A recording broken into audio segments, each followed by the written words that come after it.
حضرت حاتم رحمۃ اللہ علیہ آپ فرماتے ہیں کہ جس شخص نے تقوی کے بغیر اللہ تعالیٰ کی محبت کا دعویٰ کیا تو وہ جھوٹا ہے، اور جس شخص نے اللہ کے راستے میں مال خرچ کرنے کے بغیر جنت کا دعویٰ کیا تو وہ جھوٹا ہے، اور جس شخص نے سنت نبوی کی اتباع کے بغیر نبی علیہ صلاۃ والسلام کی محبت کا دعویٰ کیا تو وہ بھی جھوٹا ہے، اور جس شخص نے فقراء اور مسکینوں کے ساتھ مجلس کے بغیر محبت کے درجات کا دعویٰ کیا تو وہ بھی جھوٹا ہے۔ یعنی ہم اس کی مثال اس طرح لیتے ہیں کہ کوئی بندہ یہ کہے کہ میں پڑھنا چاہتا ہوں لیکن کہیں پہ ایڈمیشن نہ لے تو وہ کیسے کر پڑھ سکتا ہے؟ ہم یہ کہیں کہ کوئی شخص یہ کہتا ہے کہ میں باہر جانا چاہتا ہوں لیکن اس کے پاس پاسپورٹ نہیں ہے، اس کے پاس ٹکٹ نہیں ہے، بس یہ کہتا رہے میں باہر جاؤں گا، میں جانا چاہتا ہوں، وہ نہیں جا سکتا جب تک وہ اس کے ساتھ عمل بھی نہیں کرتا۔ تو لہٰذا بغیر اعمال کے جنت کی امید کرنا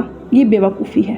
بغیر اعمال کے جنت کی امید کرنا یہ بے وقوفی ہے اور یہ دھوکہ ہے۔ لہٰذا پہلے اپنے آپ کو اللہ تعالیٰ کی فرما برداری کی طرف لے کے آئیں۔ جس ایک باؤنڈری لائن کو اللہ تعالیٰ نے قائم کیا ہے، آپ پہلے اللہ کی حدود کی پرواہ کریں، اس کی حدود کو پامال نہ کریں، پھر آپ اللہ تعالیٰ سے امید وابستہ کریں کہ اللہ تعالیٰ ہمیں عطا کرے گا۔